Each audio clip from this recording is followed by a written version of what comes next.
Pak, pertanyaan. Jadi, Bapak ngomong tentang PLTN. Kita tahu pembahasan PLTN udah lebih dari 30 tahun maju mundur, terus nggak karuan, Pak. Apa sih persoalannya menurut Pak Qurtubi nih? Persoalan PLTN ini?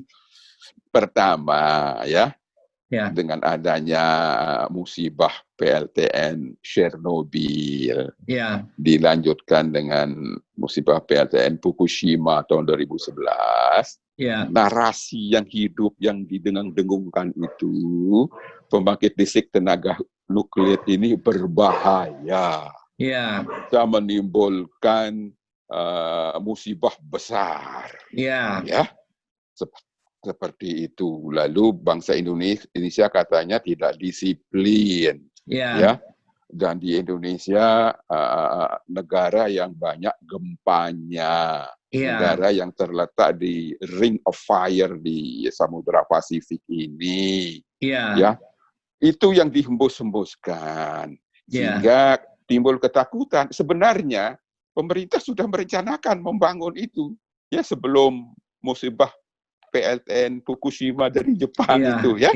Tapi karena ada musibah Fukushima, lalu narasi yang berkembang itu dan banyak kelompok masyarakat yang terpengaruh, dan kita paham. Kita paham jika seandainya banyak masyarakat yang terpengaruh bahwa PLTN ini image-nya amat sangat berbahaya. Ya. Nah, betul itu. Tetapi kan namanya manusia dikaruniai otak oleh Allah Subhanahu wa taala, dikaruniai kecerdasan. Ahli-ahli teknologi nuklir itu bekerja, berpikir, berkreasi, berinovasi. Kalau ada sesuatu kelemahan, dicari kelemahannya mana, cari solusi yang lebih bagus. Singkat cerita, perkara teknologi nuklir ini berkembang terus. Tidak berhenti sampai di Chernobyl. Itu generasi pertama teknologinya. Tidak berhenti di PLTN Fukushima, itu generasi kedua. Nah, sekarang ini sudah ada generasi ketiga. Keempat sudah bahkan. Ada generasi ketiga plus dulu. Sebelum keempat, ketiga plus. Iya. Terakhir generasi keempat, semua itu sangat concern dengan aspek keselamatan. Daripada pembangkit listrik tenaga nuklir, ahli-ahli nuklir seluruh dunia itu sudah berpikir dan menciptakan itu. Generasi keempat sekarang ini sudah amat sangat aman. Bahkan, begini Pak Bob, saya pernah mengunjungi PLTN di Prancis yang sedang dibangun, ataupun di China, di Jepang, Fukushima yang mengalami musibah. Sudah kita kunjungi juga, dan kita sudah mengambil manfaat daripada pengalaman-pengalaman negara lain itu, disertai dengan kemajuan ilmu pengetahuan di bidang teknologi nuklir, bahwa masyarakat tidak perlu khawatir, tidak perlu takut, pemerintah pun tidak perlu takut, tidak perlu khawatir tentang pembangunan pembangkit listrik tenaga nuklir, karena teknologinya sudah. Kita stuck di sini. Aman. Satu lagi Pak Bob. Cost. Biayanya yang relatif murah, mampu bersaing. Coba bagaimana Pak Bob? Nah, jadi Pak Qurtubi tadi ngomong tentang image. Memang betul, ternyata bahwasanya yang banyak mungkin nggak disadarin, ketakutan masyarakat tentang kecelakaan dan lain-lain, bahkan pemerintah, itu adalah persepsi, Pak Qurtubi. Persepsi bukan fakta. Karena faktanya ternyata kalau kita lihat statistik kematian per terawatt hour pembangkitan listrik, nuklir itu yang paling kecil, Pak Qurtubi. Paling kecil. Artinya itu udah termasuk Chernobyl, udah termasuk Fukushima. Jadi angkanya terkecil. Nah, cuman itu persepsi ya. Dengan melihat jumlah listrik yang dihasilkan. Betul. Jumlah membandingkannya fair. Iya, dari jumlah listrik yang dihasilkan. Jadi nuklir itu kira-kira 11% dari dunia, energi mix dunia. Dan ternyata death per terawatt hour atau kematian karena kecelakaan per listrik yang dibangkitkan per terawatt hour, nuklir itu paling kecil kematiannya Pak Qurtubi. Jadi artinya nuklir sesungguhnya adalah teknologi pembangkitan listrik paling aman. Ya, namun demikian betul memiliki persepsi yang terbalik gitu loh. Ini kan lucu, persepsi yang terbalik gitu ya. Jadi yang lucu daripada persepsi ini, masalah persepsi, pembangkitan listrik yang paling sering kecelakaan itu adalah pembangkit listrik batu bara. Kematiannya paling tinggi, bahkan kematiannya itu skalanya 200 kali lipat dibanding PLTN. Namun orang membangun PLTU batubara di sebelah rumahnya, di apa itu nggak pernah ada yang memberikan isu ya, nggak ada. Sama dengan persepsi kecelakaan pesawat terbang dan kecelakaan motor, Pak Kurtubi. Karena orang naik motor ugal-ugalan nggak ada yang takut. Ketika naik pesawat terbang ada yang takut gitu ya. Nah ini saya lihat persoalan ini di persepsi, Pak Kurtubi, bukan di fakta. Namun Pak Kurtubi betul sekali bahwa dengan teknologi generasi keempat ini, bahwa keselamatan itu jauh lebih baik. Jauh lebih baik. Tapi namun kalau kita lihat statistiknya aja, itu sangat aman. Nah, mungkin inilah yang narasi yang harus kita terus-menerus utarakan, yaitu mengutip kematian per terawatt hour. Itu statistik, dan statistik itu kan nggak bisa bohong ya Pak Kurtubi ya, nggak bisa bohong. Jadi saya rasa kita memang harus sudah mulai merubah narasi ini. Dan Pak Kurtubi betul sekali mengatakan murah, namun yang murah itu sebenarnya biasanya adalah yang generasi keempat, ya, seperti molten salt reactor dan lain-lain, yang memang rata-rata sekarang masih dalam pengembangan. Kalau yang memang yang generasi 3+, yang PWR dan BWR masih relatif lebih mahal dibanding PLTU batubara. Konteks ini saya ingin menjawabnya secara pribadi sebagai bagian dari disiplin keilmuan saya. Saya ingin menegaskan karena prihatin dengan perkembangan pemahaman masyarakat bahwa PLTN itu terbukti aman. Ya. Dari 400-an PLTN yang beroperasi, dan sudah hampir dalam sejarahnya ada hampir 56 tahun, itu ada 3 kejadian penting, yaitu Chernobyl, Fukushima, dan Three Mile Island. Yang ada korban jiwa nyata karena radiasi itu hanya di Chernobyl itu 28 orang, karena melakukan tugas pemadaman. Yang sisanya itu adalah perdebatan statistik dan tidak ada bukti saintifik. Nah ini yang dibesar-besarkan oleh yang tidak berkenan dengan PLTN. Saya kira itu, dan teknologinya terus berevolusi, dan sekarang sudah kalau diwujudkan yang PLTN yang terbaru ya lebih aman lagi gitu kan. Nah, kita kembali lagi ke batu bara nih Pak Kurtubi. Pembahasan kita bagaimana sih kita menurunkan emisi ini. Mengingat kita tahu ya, jadi kita tahu batu bara kita 2035 itu habis ya. Sementara banyak di kalangan sektor energi yang mengatakan batu bara kita gantikan aja dengan energi terbarukan gitu loh ya. Kita gantikan aja dengan energi terbarukan. Bahkan ada yang mempropos kita 100% energi terbarukan gitu ya. Ini menurut Pak Kurtubi apa nih nanti kalau batu bara kita habis, gimana menggantikan batu bara, pakai apa? Apakah kita import batu bara gitu Pak Kurtubi? Itu dari energi primernya, lalu kedua dari energi transisinya. Gimana kita menciptakan suatu bauran energi yang bersih? Ini nggak pernah ada yang ngebahas nih Pak Kurtubi persoalan ini. Ya. Ini perlu kita sadari bahwa kita ini bangsa Indonesia negeri besar. Iya. Ya, besar dalam makna jumlah penduduk. Iya. Jumlah penduduk nomor 3 terbesar di dunia. Betul. Ya? Nomor 4, Pak. Nomor 4. Iya, nomor 4. Nomor 4 ya. Ya. Nomor 1 Cina, nomor 2 India, Amerika, baru Indonesia. Indonesia, benar. Ya. Nah, kita negara nomor 4 penduduk terbesar. Nah, 5 terbesar di dunia itu, kelimanya itu Rusia. Rusia, jadi betul, 5 kalau Rusia. kita lihat, ya dari 5 negara terbesar di dunia ini, 4 negara itu sudah memanfaatkan, memakai, dan memperoleh manfaat dari pembangkit listrik tenaga nuklir. Betul, ya. Pak, betul. Cina sudah, ya. India sudah, ya. Amerika sudah. Amerika pembangkit listrik tenaga nuklirnya itu 100 unit. Iya, ya. 100, betul, 100 betul. tempat. Ya. Amerika itu PLTN-nya, ya. Rusia sudah. Ya. ya kita tertinggal dari klub 5 negara besar berpenduduk terbesar di dunia. Ya, iya, betul, tinggal Pak. Kita ini. Ya, nah dilihat dari sisi kemakmuran, income per kapita kita relatif kecil, masih dalam kelas income berpendapatan bawah, menengah bawah, middle income group, ya, betul. Menengah bawah kita itu sekitar 4 ribuan dolar, sekitar itu. Tetangga kita pas 4.000, pas 4.000 ya. Tetangga kita Malaysia misalnya, income per kapita ya sudah hampir 3 kali kita. 11.000, Pak. Ya. 11.000 ya? Iya, 11.000. Thailand sekian kali kita. Ya, Thailand ada 8.000. Makanya. Cina ada 10.000. Betul.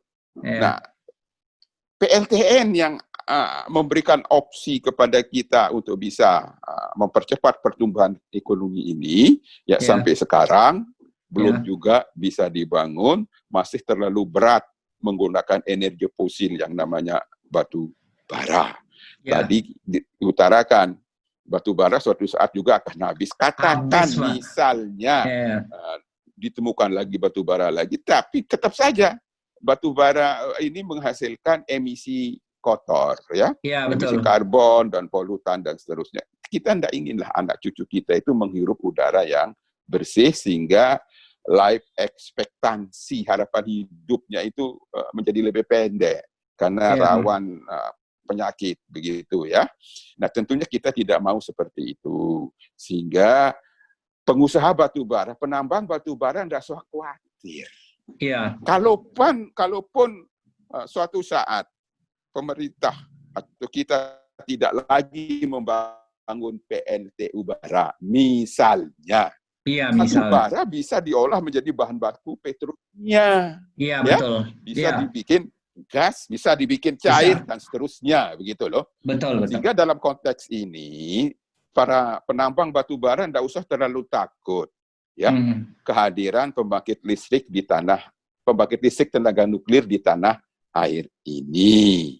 Yang tidak usah terlalu takut, sehingga demikian juga pengusaha pembangkit listrik tenaga terbarukan, energi terbarukan, ya, apakah geotermal, hidro, surya, tenaga air dan seterusnya, juga kita himbau tidak perlu takut, tidak perlu takut dengan pembangkit listrik tenaga nuklir, yang tadinya EBT itu sudah menjadi istilah yang umum dipakai di mana-mana. Kok kita dengar belakang ini teman-teman dari energi terbarukan tidak mau lagi ditambahin energi barunya. Iya, betul. Jadi ingin mau energi terbarukan 100% di Indonesia nantinya jangka panjang. Lah ini enggak betul, ya. Sekali lagi, ini bangsa besar. Indonesia bangsa besar dalam artian populasi, penduduk dalam artian wilayah. Negeri ini terletak di Khatulistiwa, terbagi 3 zona waktu.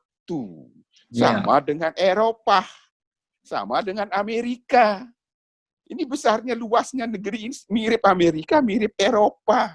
Nggak bisa. Kembali lagi kalau bahasa sastra bilang mustahil. Kebutuhan listrik ini 100% dipenuhi oleh energi baru doang, oleh energi air doang, plus energi surya, energi angin. Mustahil. Karena apa? Karena apa? Secara alamiah tidak mungkin. Jadi energi baru terbarukan ini satu tarikan napas. Betul, Pak. Satu tarikan nafas. Sehingga kami di Komisi 7 DPR RI kode kemarin dalam menyusun RUU energi baru dan terbarukan.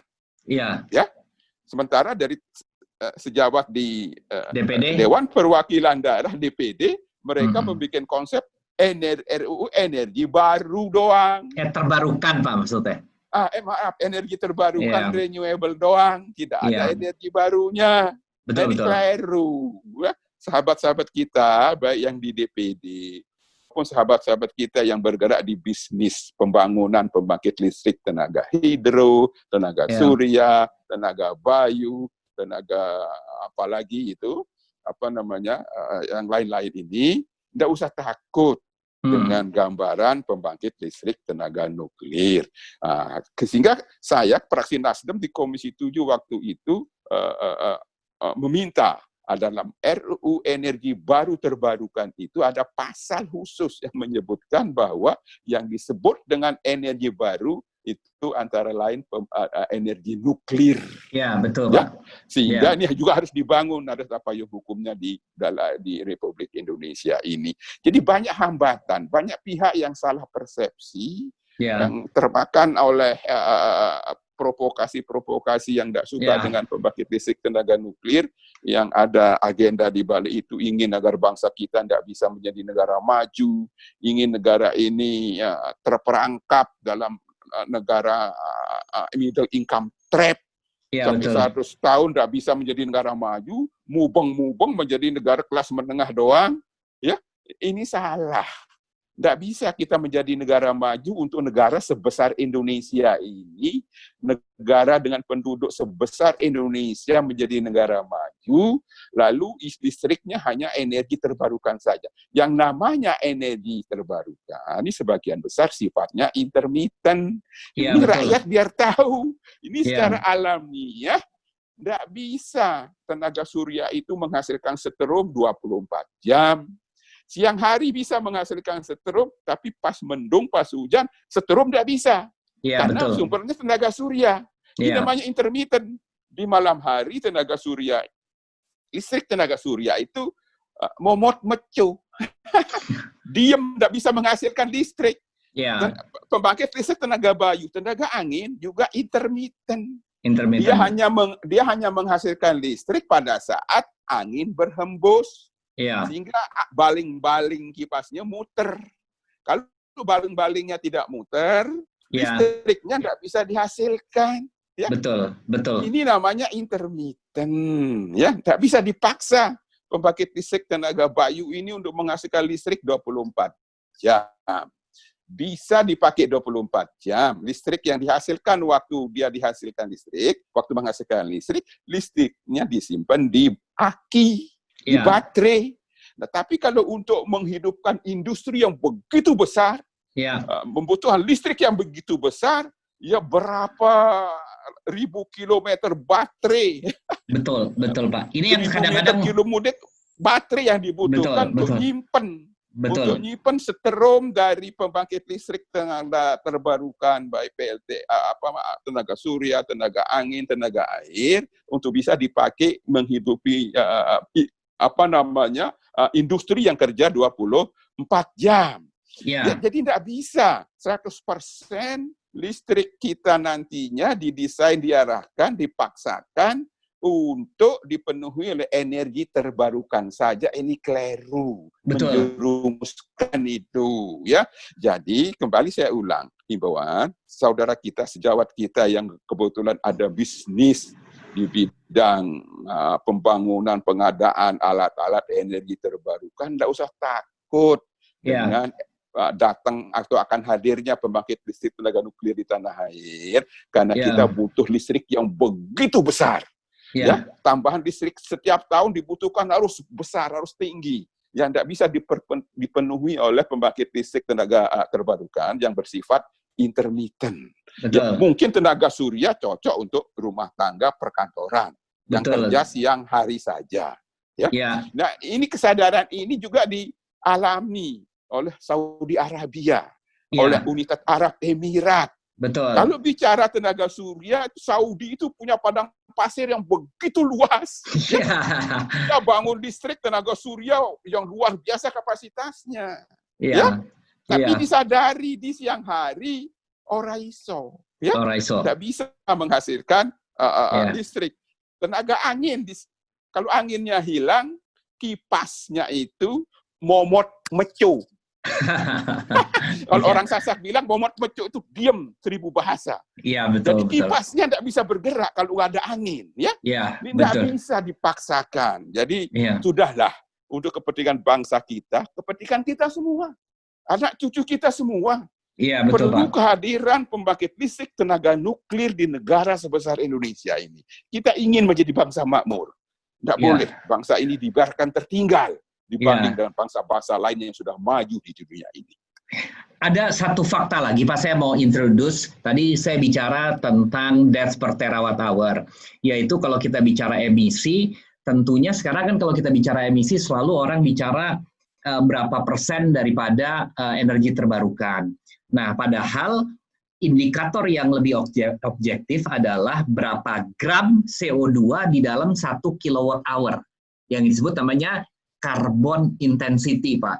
Ini kadangkala nggak pernah dimunculkan, padahal angkanya ada. Nah, kalau kita lihat carbon intensity, Pak ya, ini diukur di dunia sebenarnya diukur. Jadi karbon gram CO2 per kilowatt hour. Nah, kalau di atas 100 itu dianggap kotor, ya, dianggap setengah kotor. Kalau dia atau ginilah terbalik, dia ada 3 kategori umum: bersih, menengah, sama kotor. Kotor itu biasanya di atas 400 gram. Kalau bersih itu biasanya di bawah 100, menengah itu biasanya di tengah-tengah lah.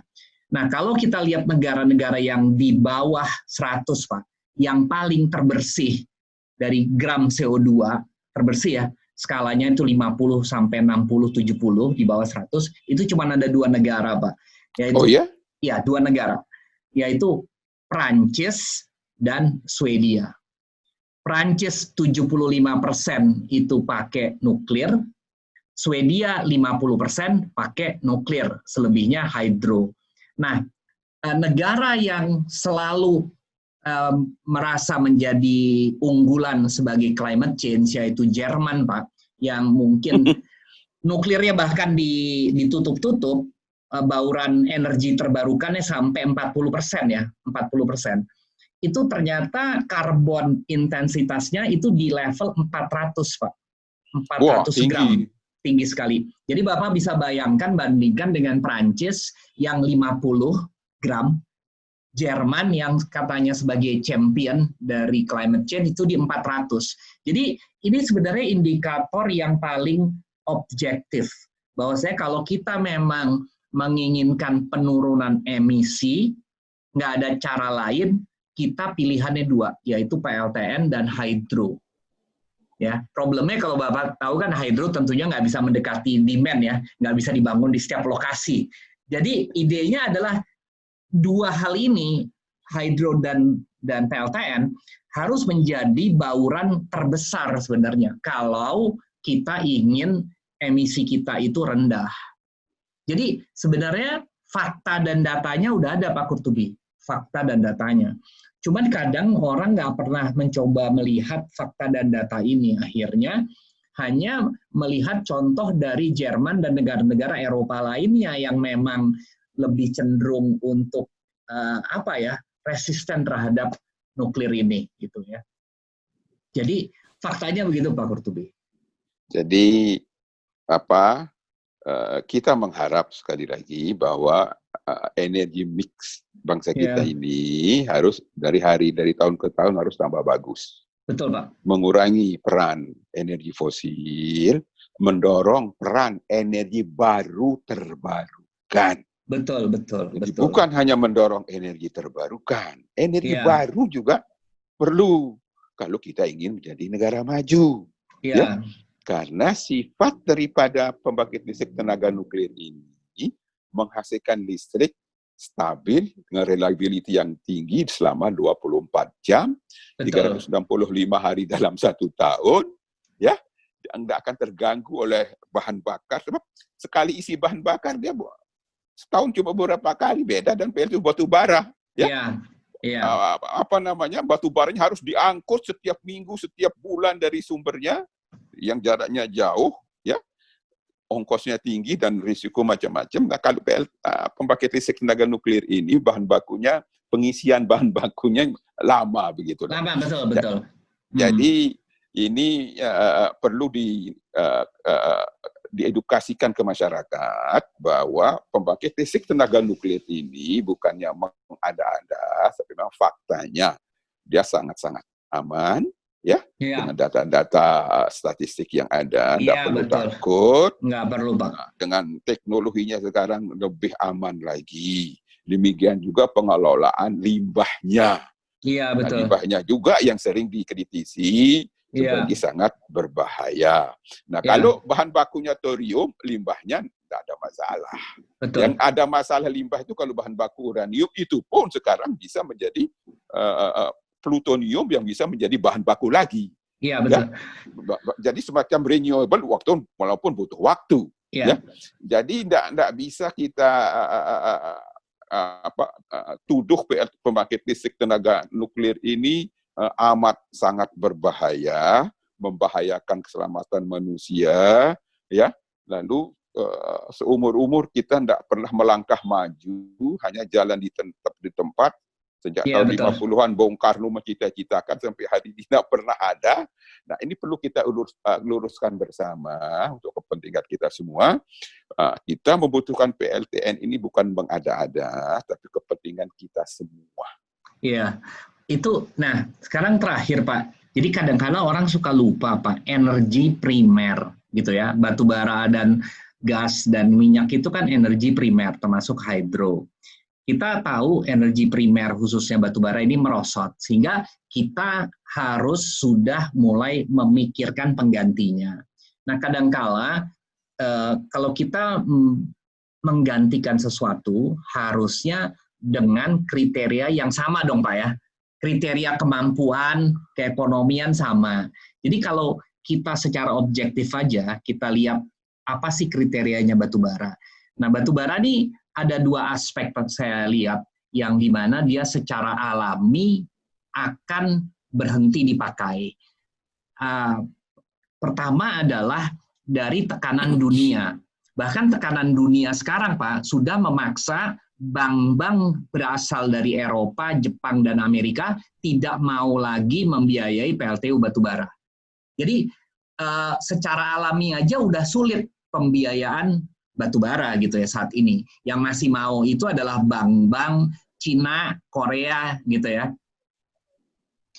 Yang kedua adalah dari aspek cadangan itu sendiri gitu ya, cadangan batubara sendiri. Jadi walaupun dikatakan banyak yang mengatakan masih 100-200 tahun, tapi keekonomiannya kadang-kadang suka lupa, Pak. Keekonomiannya. Jadi tambah lama tentunya tambah dalam dia ya. Jadi overburden-nya juga tambah berat, sehingga keekonomiannya juga tidak akan sama lagi dengan yang sekarang. Lalu yang kedua juga tentunya tambah lama, kalorinya tambah rendah, sehingga kalau kalori tambah rendah, tambah nggak efisien. Artinya, melihat ini semua, Pak, prediksi saya 2030 sampai 2040 kita udah habis nih, Pak. Ya, either udah habis atau sudah tidak mungkin lagi memakai batubara karena nggak ada yang mau membiayai.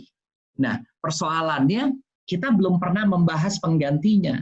Nah, selalu narasi pengganti batubara itu, narasi pengganti batubara adalah, oh kita masih punya hidro banyak, kita punya geothermal gitu ya, lalu kita ada energi terbarukan. Nah, menurut saya ini narasi yang salah, mengingat spesifikasi PLTU batubara dulu nih, Pak ya. Pertama, kapasitas faktornya di atas 70%. Oke, memang dengan kapasitas faktor 70%, hidro bisa, geothermal juga bisa. Ya, energi terbarukan pasti nggak bisa lah, karena mereka di bawah 30%. Lalu kedua, kita bicara keekonomian. Kita bicara keekonomian, ya, batubara itu keekonomiannya antara 6 sampai 7 sen per kilowatt hour. Hidro bisa. Geothermal nggak bisa. Pak Kurtubi tahu geothermal tuh dia di atas mahal, di atas 10-12. Jadi keekonomian. Mahalnya karena harus ngebor. Iya, betul. Tapi dia nggak mungkin bisa di 7 sen kan, nggak bisa Pak Kurtubi ya. Nggak bisa. Ketiga, apalagi energi terbarukan. Udah pasti nggak mungkin juga lah. Nah, jadi yang masih bisa keekonomian adalah hidro. Ya, hidro keekonomian bisa karena murah sekali di antara 2-3. Nah, yang ketiga ini Pak Kurtubi. Jadi sisanya tuh kalau kita lihat cuman hidro aja yang berpotensi kan. Nah, yang ketiga adalah mendekati beban. Artinya begini, ini kadangkala yang aspek hal ketiga ini nggak pernah dibahas.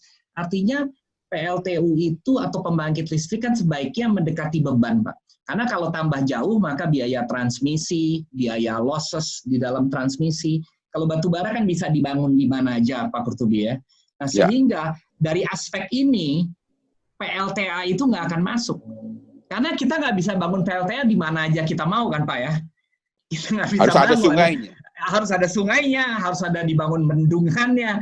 Nah, jadi kalau kita lihat dari 3 hal ini, yang pertama adalah kapasitas faktor, yang kedua adalah keekonomian, yang ketiga adalah mendekati beban, maka nggak ada pilihan kecuali PLTN.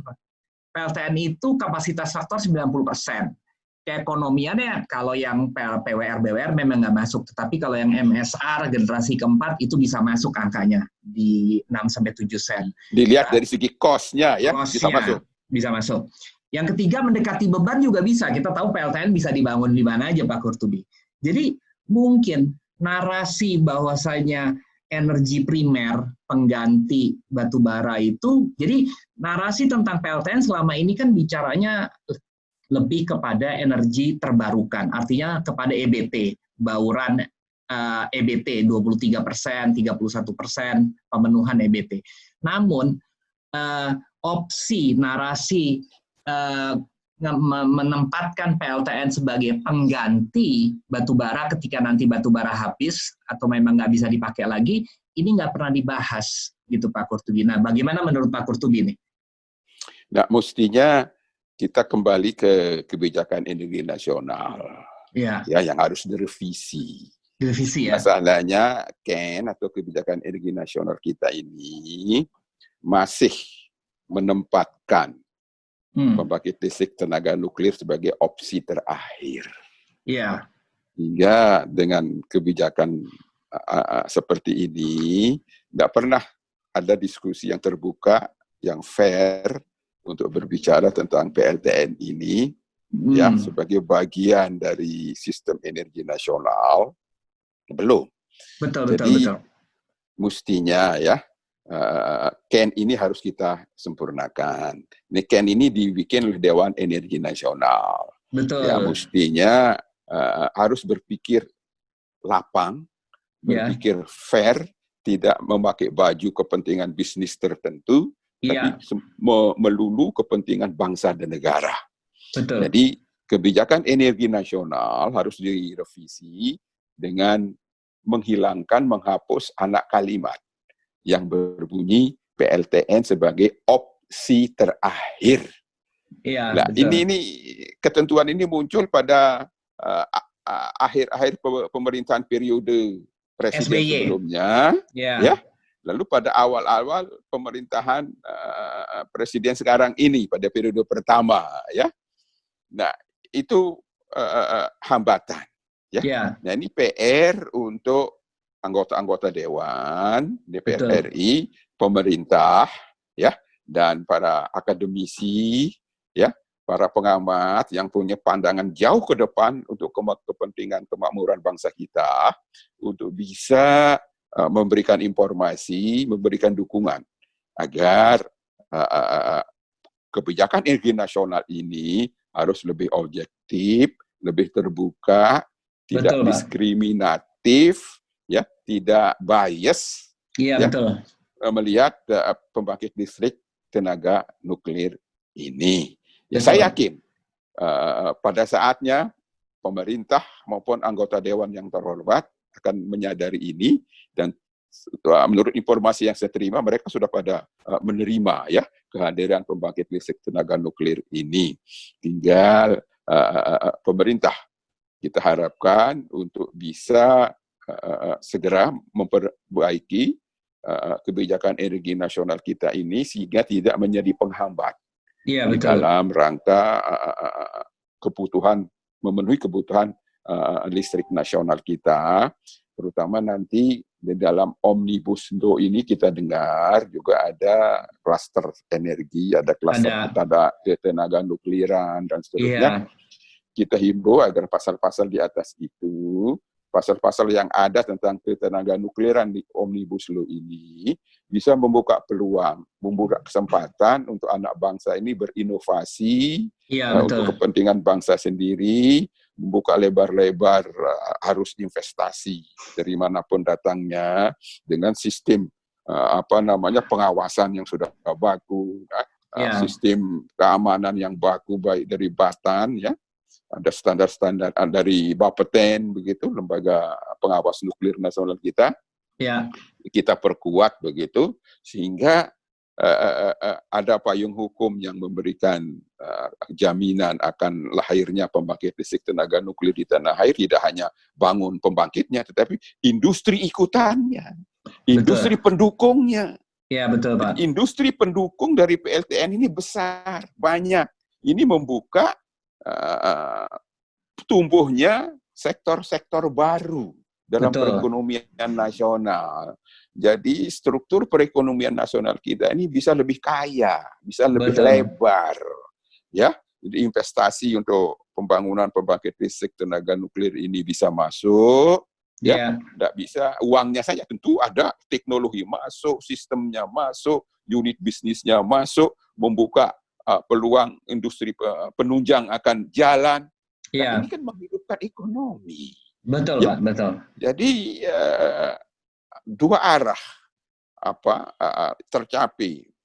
Ekonomi bisa memberikan PLTN bisa memberikan pertumbuhan ekonomi yang lebih tinggi, juga bisa menumbuhkan segi-segi sektor-sektor ekonomi yang baru, menciptakan lapangan pekerjaan. Mendorong kaum ilmuwan, para ahli teknologi kita, tidak hanya ahli nuklir, ahli mesin, ahli sipil, teknik sipil, membangun pembangkit listrik PLTN ini butuh insinyur sipil, butuh insinyur mesin, dan seterusnya. Jadi ini akan menyerap tenaga kerja, keahlian, rupa-rupa keahlian. Kalau PLTN ini dibangun tanpa juga menutup peluang pengembangan energi terbarukan. Jadi ini terbarukan kita dorong juga. Bukan berarti dari nuklir ini ingin mematikan pengembangan energi terbarukan, tidak. Tetap tenaga surya kita butuhkan, tenaga angin kita butuhkan di lokasi yang tepat. Tenaga air yang tepat. Ya mungkin di Kalimantan, karena sungainya sana besar-besar. Ya. Di Kalimantan Barat, Pak, nggak ada sungai. Kalimantan Barat, ya. Susah. Kalau di Jawa atau di pulau-pulau kecil ini, di musim kemarau sungainya itu kering. Betul. Kering kerontang sungainya kalau di musim kemarau. Bagaimana mau pembangkit listrik tenaga hidro di situ? Iya, nggak bisa. Di Jawa susah. Mikro hidro itu juga nasibnya sama. Mikro hidro yang kecil-kecil ini dia kering pada saat kemarau, nggak ada air, ya. Tapi tetap aja dibangun untuk memanfaatkan sumber daya yang ada. Jadi yang ingin saya kemukakan sekali lagi, kehadiran PLTN ini bukan meniadakan pembangkit listrik yang lain, terutama energi terbarukan. Demikian juga pembangkit listrik tenaga PLTU batu bara, ya. Yang sudah terbangun ya tetap dioperasikan. Ya, bangun jangan terlalu banyak di tanah air ini sehingga nantinya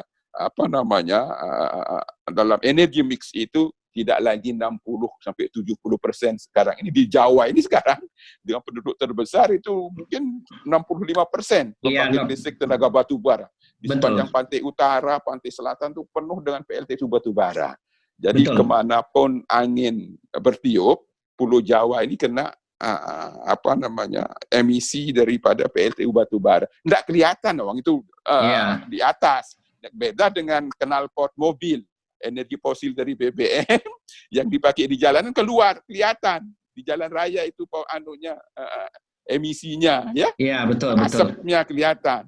Tetapi kalau PLTU batu bara karena letaknya jauh-jauh dan cerobong ke atas, nggak kelihatan, tetapi itu mengakibatkan pengotoran udara secara umum dan perubahan iklim, kenaikan suhu bumi itu sebagian besar disebabkan oleh PLTU batu bara baik di industri maupun di pembangkit listriknya. Nah, ini perlu kita kemukakan apa adanya sehingga kita tidak mengambil jalan yang bias, ya, jalan yang nggak tepat dengan tetap kekeh tidak mau ogah untuk Indonesia ini punya pembangkit listrik tenaga nuklir.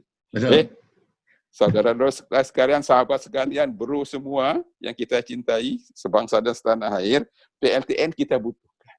Ya, betul. Kita butuhkan untuk kepentingan bangsa kita sendiri, agar industrialisasi jalan, tercipta lapangan pekerjaan dengan jenis pekerjaan yang baru, ya, mempercepat pertumbuhan ekonomi, ya, untuk dan memperoleh udara yang lebih bersih, kebutuhan listrik. Nantinya untuk kendaraan listrik, bayangkan kalau kendaraan listrik ini sudah secara masif di seluruh tanah air. Meskipun mungkin terjadinya mungkin 20 atau berapa tahun yang akan datang. Tapi mau tak mau, mobil listrik itu akan merajalela. Tidak hanya di Indonesia, di seluruh dunia ini, kemampuan dunia. Jadi kalau di jalan raya itu mobil listrik semua, ataupun MRT listrik bawah tanah di seluruh kota besar Indonesia. MRT nanti tidak hanya di Indonesia, di Jakarta. MRT dibangun di Surabaya, di Makassar, di Medan, ya, di Palembang, di Pekanbaru. Di kota-kota besar lain di Indonesia dibangun MRT, kereta api bawah tanah. Kalau tidak kereta api bawah tanah, kereta api yang lewat udara, LRT, ya. Itu kedua-duanya membutuhkan listrik. Listriknya harus 24 jam. Ya. Nah, ini jadi tidak hanya dibutuhkan oleh industri, oleh hotel, ya, oleh pabrik. Ya, listrik 24 jam dibutuhkan juga untuk sektor transportasi nanti. Sudah memenuhi energi untuk transportasi, lalu lintas jalan aman, udara bersih, sehingga kita bisa jalan santai kalau di Jakarta, Jalan Tamrin, Jalan Sudirman, kendaraan lalu lalang penuh, semua kendaraan listrik, tidak ada risiko sakit, tidak ada debu, ya, bersih, meskipun kendaraannya lalu lalang penuh padat. Kalau kendaraan semua listrik, ya, jadi enak kita hidup. Demikian juga anak cucu. Itu terjadi kalau ada jaminan listriknya ada 24 jam, non-stop. Itu jawabannya pembangkit listrik tenaga nuklir, bersih. Tenaga air bersih, bisa kapasitas besar kalau sungainya besar. Waktu kemarau sungainya berkurang, airnya berkurang. Apalagi yang kecil, sungai-sungai kecil, kering dia. Tenaga surya, saya ulang kembali, di siang hari ada listriknya, tapi di malam hari tidak bisa. Ini alam ini. Tidak bisa menghasilkan listrik. Angin juga, kalau ada angin dia menghasilkan listrik. Tidak ada angin, pembangkit listriknya momot mecu, diem 1000 bahasa, tidak berputar. Jadi itu tidak bisa 24 jam. Ini rakyat harus dikasih tahu. Sehingga pemerintah itu tidak sembarangan, tidak sembrono menempatkan pembangkit listrik tenaga nuklir ini sebagai opsi terakhir, dikunci mati seterusnya untuk bangsa ini. Padahal, Presiden Anda, Presiden pertama Republik ini mencita-citakan PLTN ini harus dibangun di tanah air. Masa dikunci mati sebagai opsi terakhir terus-terusnya, yang benar aja. Kita kerja bersama-sama untuk kepentingan bangsa ke depan. Pak, catatan, sebenarnya kalau kita lihat di penjelasan PP 79 tentang opsi terakhir, sesungguhnya maknanya adalah ketika ada kepentingan yang mendesak, maka PLTN dapat dimanfaatkan. Jadi tinggal pemerintah mendefinisikan apakah ada kepentingan mendesak. Nah, saya melihat ada dua hal di mana kepentingan mendesak itu bisa didefinisikan. Pertama adalah energi primer yang sudah mulai habis. Ya, yang kedua adalah tercapainya target bauran EBT tersebut. Jadi bahwasanya sudah mendesak itu harus didefinisikan menurut saya. Namun sayangnya sampai sekarang itu keterdesakan tersebut belum pernah dikaji oleh kementerian terkait. Apakah sudah mendesak? Karena di dalam PP 79 itu ada kata-kata apabila sudah mendesak. Jadi apabila ada kepentingan yang mendesak. Nah, terakhir Pak Qurtubi, tadi Pak Qurtubi bicara tentang inovasi, ini menarik sekali, inovasi nuklir. Nah, mengingat nanti malam Pak Qurtubi kalau nggak salah ada webinar membahas Omnibus Law ya Pak Qurtubi ya. Ya. Nah, jadi ini pandangan saya bahwasanya inovasi regulasi ketenaga nukliran di Indonesia itu anti inovasi. Menurut saya anti inovasi. Harus dirubah. Harus dirubah karena bayangkan penelitian dan pengembangan. Jadi inovasi itu kan selalu terkait dengan penelitian pengembangan ya Pak Qurtubi ya. Itu dimonopoli oleh sebuah lembaga litbang. Dan itu nggak ada yang terjadi di dunia, nggak ada. Artinya swasta yang punya duit, yang punya teknologi, yang ingin mengembangkan inovasi ketenaga nukliran, itu tidak boleh melakukan inovasi kecuali bekerja sama dengan lembaga tersebut. Persoalannya kan kalau lembaga tersebut nggak mau bagaimana? Akhirnya nggak jadi. Nah, itu persoalan gitu ya. Menurut saya itu nggak masuk di akal ya. Itu anti inovasi. Sementara presiden maupun kepala BRIN sudah mengatakan kunci daripada yang mereka sebut triple helix tersebut adalah peran swasta terhadap inovasi, gitu ya. Dan juga menurut hemat saya monopoli inovasi nuklir ini udah jelas monopoli ya, adalah anti Undang-Undang Dasar Pak Qurtubi. Itu anti Undang-Undang Dasar. Jadi saya mohon Pak Qurtubi kalau bisa sampaikan kepada DPR supaya tidak dimonopoli inovasi nuklir ini oleh lembaga tertentu ini. Itu aja Pak pesan saya. Nah, kira-kira apa pandangan Pak Qurtubi tentang inovasi nuklir ini? Ini kebebasan orang berpikir tidak hanya di bidang politik. Ya. Tidak hanya di bidang sosial, ekonomi. Iya. Di bidang teknologi juga orang bebas dong berpikir. Betul. Bebas berkreasi, bebas berinovasi. Iya, betul, tentunya Pak. Yang bermanfaat bagi umat manusia. Ya. Kalau inovasi berpikirnya di bidang ketenaganukliran dibatasi, hanya boleh kelompok tertentu saja, lembaga tertentu saja, wah ini nggak benar. Nggak benar ya? Nggak benar, itu harus dihapus ketentuan seperti itu. Iya. Jadi pengembangan teknologi nuklir, inovasi teknologi nuklir, itu harus dibuka oleh siapapun. Kan ada nanti lembaga pengawas, Bapeten. Nah, itu dia Pak. Itu dia. Jadi Bapeten yang akan mengawasi. Oh, ini arah penelitiannya mau menghasilkan bom nuklir misalnya ya. Iya. Ditegur sama Bapeten. Nah, betul. Ya, betul. Jadi kalau Bapeten tidak menegur itu go ahead gitu. Nah, ini apalagi niatnya adalah untuk kepentingan menghasilkan teknologi pembangkit listrik tenaga nuklir yang efisien, yang aman, yang bersih dengan kos yang murah. Iya. Kalau inovasi itu arahnya dengan kos yang besar, nggak laku. Nggak laku, betul Pak. Kalau inovasi teknologi PLTN arahnya membuat tidak aman, nggak laku juga. Nggak laku. Iya. Kalau arahnya lalu membuat orang was-was terus, takut terus, atau harus jual apa-apa karena mahal, memperoleh nggak bisa. Jadi inovasi teknologi arahnya lebih sederhana, lebih simpel, lebih aman, lebih murah. Iya, setuju lebih Bang. Aman, lebih murah. Itu baru inovasi. Itu bukan monopoli lembaga tertentu. Ya. Bukan monopoli kelompok tertentu. Iya, betul. Bukan monopoli kelompok aliran tertentu. Iya, itu betul bangsa Pak. sebesar Indonesia dibuka. Iya. Ada kelompok ahli nuklir. Teman-teman dari Jepang, tamatan Jepang, monggo. Ada kelompok ahli nuklir tamatan Gajah Mada, tamatan ITB, tamatan yang lain, monggo. Misalnya ada kelompok-kelompok seperti itu. Ada kelompok ahli nuklir yang berbasis thorium. Monggo. Lebih thorium ini termasuk bahan baku baru. Setuju, Jadi perlu diinovasi, perlu dicari penelitian, perlu ada argumentasi ilmiah.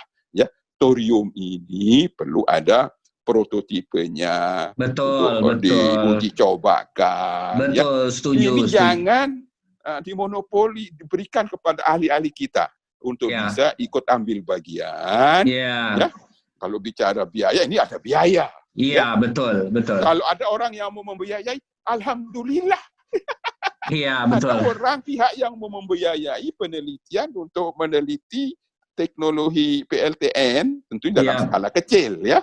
Kalau penelitian itu skala kecil, semacam prototipe, ya, menggunakan bahan baku selain uranium misalnya, atau thorium misalnya, silakan. Ada inovasi, ada teori di situ, perdebatkan teorinya. Iya, betul, betul. Lalu prakteknya diwujudkan dalam bentuk fisik, ini loh teori yang kita sepakat bersama, MSR yang kita sepakati kapasitas ini dengan bahan baku thorium, ini loh bentuk komersial, ini gambarnya. Sekarang perkecil ini menjadi prototipe seperti ini. Nah, kita coba, ini boleh, tidak boleh dihambat ini. Intinya bergantung kepada regulator aja kan, artinya regulator lah yang akan meregulasi, betul kan?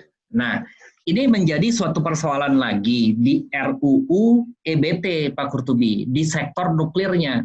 Itu muncullah kata-kata clearing house. Jadi seolah-olah ada lembaga yang harus meng-clearing, mengokekan teknologi nuklir. Gitu. Menurut saya ini sama aja, menghambat juga karena di dalam RUU EBT itu udah ada regulator juga.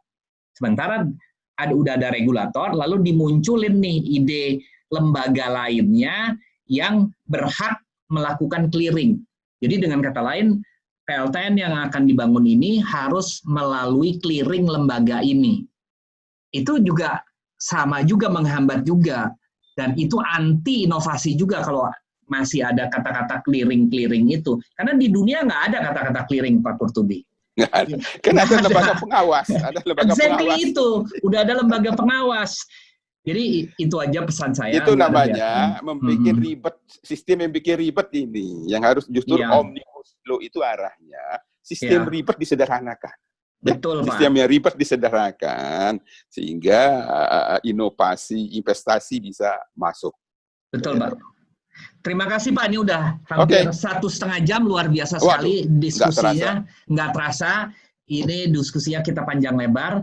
Nanti di kemudian hari kita bisa lanjutkan dengan diskusi lain. Terima kasih Pak Qurtubi atas waktunya dan kesediaan untuk melakukan diskusi ini. Terima kasih. Semoga Pak Qurtubi tetap sehat. Stay home, dan sampai ketemu lagi Pak Qurtubi. Amin, alhamdulillah. Alhamdulillah, semoga bermanfaat untuk kepentingan bangsa dan negara. Tidak ada maksud kita apapun kecuali untuk kepentingan bangsa dan negara. Setuju, Pak. Anak cucu kita ke depan. Mudah-mudahan bermanfaat. Demikian. Assalamualaikum warahmatullahi wabarakatuh. Waalaikumsalam, Pak.